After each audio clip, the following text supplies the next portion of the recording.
Вниманието на јавноста вперено во апелацијскиот суд. Таму изминатава недела се одржуваат јавни седници на кои се разгледуваат жалбите за притвор за случаите поврзани со специјалното јавно обвинителство. Паднаа и првите притвори, но јавноста не ги виде обвинетите со лисици на рацете. Тие практично од дома ќе го чекаат исходот од жалбената постапка пред Врховниот суд. Дали жалбата го спречува решението, практично извршувањето на решението на апелацијскиот суд, дали има суспензивно дејство и каква е праксата, каква е судската пракса. На овие прашања ќе разговараме со нашата соговорничка, судијката госпоѓа Милка Ристова, која голем дел од својата кариера ја помина во Врховниот суд. Господја Ристова, и самите пред почетокот на разговорот споменавте дека оваа одлука на Скопска апелација е една од најкоментираните, барем оваа недела изминатиот период. Сега моето прашање од старт е, притворот судот ценел дека практично обвинетите постои опасност да го повторат делото, да влијаат врз сведоци или евентуално опасност од бегство. Постои ли се уште таа опасност со оглед на тоа дека еве тие практично од дома ќе чекаат одлуката на нивната жалба од Врховниот суд? Вака, значи одлуката на апелациониот суд со која што е определен притвор за определени лица по жалба на специјалното јавно обвинителство, навистина ја разбранува јавноста и тоа заради два аспекта. Прво, стручната јавност не е единствена во однос на прашањето дали воопшто во овој случај е дозволена жалба до Врховниот суд на Република Македонија со оглед на тоа што оваа одлука е донесена од апелациониот суд, кој според Законот за судовите е суд од втор степен. Тоа е едниот аспект, а вториот аспект е дали пак, ако таа жалба е дозволена, дали им го задржува извршувањето на решението. На овие две прашања ќе одговорам на следниот начин. Во Законот за кривична постапка, правото на жалба на решение со кое што е определен притвор, прецизно и јасно е регулирано тогаш кога се работи за донесено решение од судија на претходна постапка и од кривичниот совет. Прецизна одредба за дозвола на жалба против решение на апелационен суд, кој повторуваме суд од втор степен, жалбен суд, во Законот за кривична постапка не постои.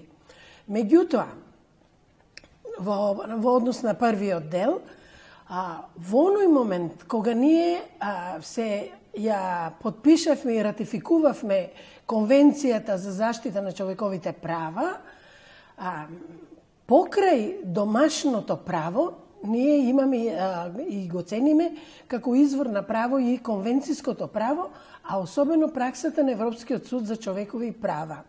Од тука и покрај тоа што нема, како што кажав, јасна и прецизна одредба со која е дозволена таа жалба во Законот за кривична постапка, врз основа на системско толкување, судско толкување на законот, и при тоа имајќи во предвид дека прв пат се одлучува за мерка притвор, која што мерка е тешка по слободата на лицето засегнато со таа одлука, апелационите судови во Македонија сметат дека и така го применуваат правото дека таа жалба е дозволена, имајќи го во предвид принципот на позитивна аналогија во законот. Што значи тоа позитивна аналогија? Позитивна аналогија, тоа што е правна празнина да се решава на начин што ќе оди во корист на обвинетиот, односно на лицето чии права со конкретната одлука се засегнати. Односно, буквално значи дека се повикувате на одредба која што истото прашање во друг случај на сроден начин, на друг начин го регулира. Во конкретниот случај, мислам дека во прашање покрај примената на конвенцијата и фактот што и покрај тоа што апелациониот суд е второстепен суд, жалбен суд, а во Законот за кривична постапка постои одредба кога против пресуда на апелациониот суд е дозволена жалба до Врховниот суд. Кога станува за регулирање на жалба против пресуда на апелационен суд, постои прецизна одредба, тоа се тие случаи. Ако веќе се дозволува, во одредена ситуација законот дозволил жалба на пресуда на апелационен суд, таа со позитивна аналогија е и во овој случај дозволена. Инаку не споменавме. Инаку јас ја погледав одлуката на апелациониот суд, видов дека тие се повикуваат на општите одредби од Законот за кривична постапка по однос на дозволеноста на жалбата и мислам дека праксата на сите апелациони судови е во овој правец. Така, само да споменам дека зборуваме за тројца вработени во МВР, односно Горан Груевски, поранешниот началник на петата управа, Тони Кимовски и Никола Бошковски. Сметам дека кога зборуваме, кога прифаќаме да разговараме на овој начин, би сакала да одбегнам да не зборувам за конкретен предмет, бидејќи сметам дека судиската етика е таква да ние не зборуваме пред јавноста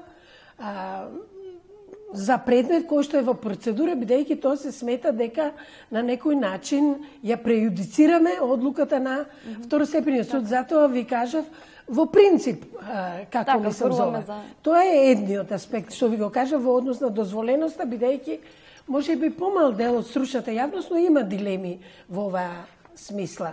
Во вториот дел по однос дали жалбата го задржува извршувањето на одлуката, мислам дека најголемиот дел, како на научната, така и на стручната јавност, смета дека притворот е таква мерка, чии што кој е од хитен характер и сите правни лекови поврзани со одлука за определување на притвор се мерат со часови, а не со денови или со месеци, како што е во случајот со вонредните правни средства.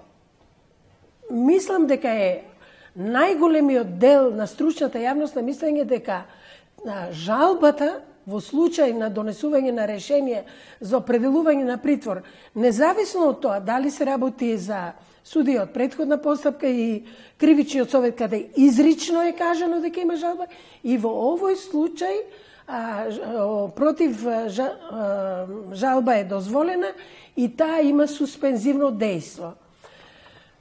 Единствен случај е што Врховниот суд направи отстапка, интервенција, сметајќи дека е повреден законот по повод вонреден правен лек изјавен повторно по определен притвор врз основа на барање на специјалното јавно обвинителство. Така, вие не споменувате, но јас за да биде јасно ќе кажам дека станува збор, предпоставам, за случајот Труст. Алудирате на тој случај, така? Мислам дека тука исто така имаше бурни реакции, бидејќи навистина, ако се погледа законот за кривична постапка во целина, да се погледа судската пракса во 72 годишното примена на право од страна на македонското судство, секогаш не постои одлука во која што кога е определен притвор да жалбата го задржува извршувањето. Туку жалбата нема суспензивно дејство во случајот на одлука за притвор, бидејќи тоа извира од, како што кажав, систематското толкување на законот, природата на притворот, извршувањето, целите што сакат да се постигнат, така да и судската пракса и законот, и тоа судската пракса како домашната, така и судската пракса на другите републики од бившата Југославија, во бидејќи нашиот правен систем е на некој начин континуитет од тој правен систем, но и праксата на европското право не познава ситуација во која што притворот, решението за притвор и редовен правен лек против тоа решение ќе го задржи неговото извршување. Така, токму затоа и во таа насока и ми беше прашањето. Значи, ако нема суспензивно дејство, тоа значи практично не се одложува. Да. Дури еден од обвинителите, чинам беше Бубевски, кој изјави дека ако имаше одлука за мерка куќен притвор, тоа практично значи дека обвинетите кај соседите ќе требаше да ја чекаат одлуката за спроведување. Во таа насока ми беше претходно прашањето, сега дали се остави еден простор опасност, ако судот на вистина ете апелација цени дека тие постои опасност од бегство или да го повторат делото или да влијаат врз сведоци во овој простор вакуум, да речем, додека чекаат одлука.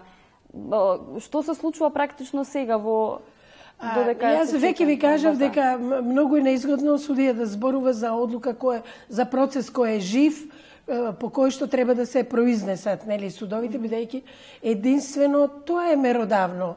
Ние можеме заради унапредување на правната мисла да искажуваме индивидуални своји ставови и да го запознаваме јавноста во Македонија на тој начин и да придонесување за подигнување на правната култура на нашиот народ, кој е така поделен по однос на овие така, треба ли тоа да се направи некоја законска измена во законот за кривична постапка? Да, сигурно дека тука треба да се направи, за тоа можеби кога ќе ја заокружиме оваа тема малку повеќе ќе сакам да се произнесам. Инаку на вистина такви важни правни прашања, очигледно дека е правна празнина во делот од законот каде што е кажано дека против одлуката за определување на притвор од страна на кривичниот совет од суд во прв степен е дозволена жалба, а во одредбата не е кажано дека жалбата го задржува, не го задржува извршувањето на решението. Правните празнини има нели начини како се решаваат и досега ни судската пракса немало ситуација да имаме дека дали редовен или вонреден правен лек да го задржи извршувањето на решението за притвор. Зборувам, правниците не би студирале толку тешки правни студии ако можат со обично читање на законот да го применуваат. Напротив, ние за правилна примена на законот во текот на нашите студии, натаму уште повеќе во таа континуирана едукација учиме и разговараме меѓу себе како да го толкуваме законот со цел да обезбедиме правилна примена, да го примениме законот почитувајќи го рациото на законот.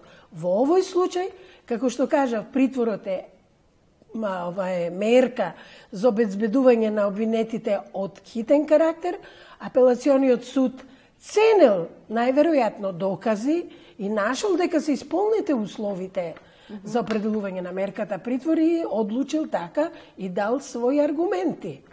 Така, добро, јас ќе преминам сега во позадина, може да забележите и вие дека одат инсерти од јавните седници каде меѓу обвинетите, односно против кој специјалното јавно обвинителство ги сомничи за извршени криминали се и екс-премиерот Никола Груевски, поранешните министри Јанкуловска, Јанакиевски, екс-директорот на УБК Сашо Мијалков. Кај дел од нив, односно судот одреди одземање на пасошот мерка. Во моментов колку што имам информација и тие самите велат дека редовно се јавуваат во суд и дека нема потреба од притвор кај нив. Сега сакав да ве прашам за конкретниве случаи, кога е одземен пасошот. Што ако имаме ситуација на дипломатски пасоши, што ако тие имаат? Или можеби ако престанат редовно да се јавуваат во суд, што тогаш може да се случи? Видете, тоа не е прашање што треба мене да ми го упатите, бидејќи кога се одзема патна исправа, целта е нели да се спречи лицето да ја помине границата на Република Македонија. Така да сите документи, независно од тоа како тие се викаат, надлежен орган е потребно да ги одземе и да спречи нели лицето да ја преминува границата на Република Македонија. Така да најверојатно органот што го извршува тоа решение, го има во предвид ова што го кажав, дека се што е во функција за можност за легално преминување на границата, органот ќе го одземе, односно ќе спречи да се тоа употреби за таа цел. Така, веќе споменав кои се дел од обвинетите против кои се ја покренува обвиненија. Токму опозицијата, односно ВМРО ДПМН, секојдневно има пресконференции на кои вели дека со ова се прави притисок врз судовите, дека и медиумите прават притисок. Како ги цените овие работи? Може ли да се смета за некој начин на политички реваншизам од страна на оваа власт кон екституционерите? Јас повторно ќе одговорам на оваа прашање, кажувајќи дека не сакам да се врзувам нити за личностите, нити пак, да кажем, за пресконференција. Политичките партии си имаат функција во нашето општество и тие си вршат својата работа на начин како што мислат дека ним им кориси.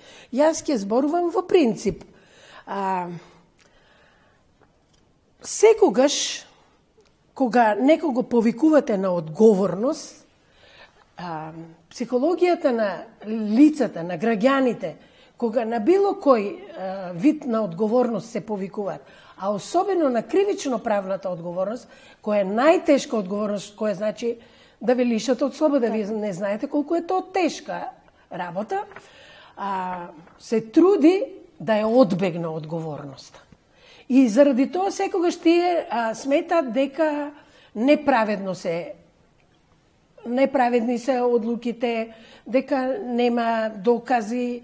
Нормално е тоа. Значи, прво, лицето кога одлучи да го повредува законот, да го крши законот, смета дека нема да биде откриен. Ако пак биде откриен и соочен со докази, тој настојува да најде начин како да ја намали таа одговорност, а како ќе ја намали ако не нормално, ако не се повикува дека органите што вршат прогон незаконито вршат таа работа. А второ, иначе сакам да кажам, класика е функцијата јавен обвинител. А сега па уште повеќе специјалниот јавен обвинител никогаш низ праксата не е омилена функција. Јавниот обвинител по дефиниција и кога најзаконито врши својата улога, секогаш тој ќе биде предмет на напади од јавноста, од политичките партии, од граѓаните. Судиите имаат шанса од едната страна ќе го добие спорот и може да очекува некогаш по години да ве сретне странката и да ви каже едно топло човечко благодарам. Ама на јавен обвинител тешко тоа може да му се случи. Така, сега колку и да се обидуваме, велите да се избегне да се зборува за конкретни случаи или да се навлегува, да се дава еден политички контекст. Не знам колку може да се избегне тоа, бидејќи знаеме кога е формирано и како е формирано специјалното јавно обвинителство. Со политички договор меѓу партиите, со цел да не навлегуваме за разрешување на политичката криза, па мислам и правната, бидејќи се формираше специјално обвинителство. Дали сметате, сепак морам да ве прашам, дека ова ќе има некаква конечна соодветна разрешница или повторно се враќаме на потребата од специјални судови, прашање кое се отвори уште пред 2 години при формирањето на специјалното обвинителство? Видите вака, неподелено е мислењето во Македонија дека и ние имаме проблем со функционирањето на правната држава. Резултат на тоа е и формирањето на специјалното обвинителство. Особено имаме проблеми со одговорноста во највисоките врвови на власта. Тешко може да се оствари таа одговорност, но специјалното јавно обвинителство за сега се труди да ја исполнува задачата која што му е дадена со законот со кој што се конституирани и нуди докази да исто така во текот на процесот мора судовите да обезбедат едно правилно и фер судење од судија кој е непристрасен, независен и кој што нема однапред да има било позитивен, било негативен став кон обвинението на специјалното јавно обвинителство. Туку неговата одлука ќе зависи од колку доказите кои што ќе бидат презентирани во постапката ќе бидат убедливи и ќе го убедат судот во вината на обвинетото лице и во утврдувањето на фактите кои што ги чинат елементите на кривичното дело кои што им се става на товар. Сведочиме сите на едно однапред големо негирање на работата на специјалното јавно обвинителство, меѓутоа сметам дека тоа е така затоа што, како што викаше на почеток кога бев млад судија, еден мој сега не е жив председател на судот, велеше случајот не е толку тежок, ама луѓето се тешки, сметајќи дека некој што е на висока позиција во општеството, многу потешко можете да му судите и да му утврдите вина и да му изречете казна, а при тоа треба многу храброст, многу знаење во судијата кој ќе го води предметот, за да може да на луѓе кои што имаат таква моќ да им судат и да објективно им пресудат. Во крајна линија, засега судиите не покажаа тоа дело од нив, инаку сметам дека многу негативната оценка за работата на судовите не е резултат на севкупната работа на сите суди. Таа е резултат на импресијата што се праќа до македонската јавност врз основа на работата на мал број на случаи, особено на тие случаи што се медиумски премногу експонирани и на некој начин медиумите имаат така влијание што се и наруши угледот на судството во Република Македонија. Веројатно истото и за медиумите, ова што го говорите. Може би кај мал дел од нив е сликата пред целата јавност за тоа како се известува. Господја Ристова, ви благодарам за разговорот. И јас ви благодарам.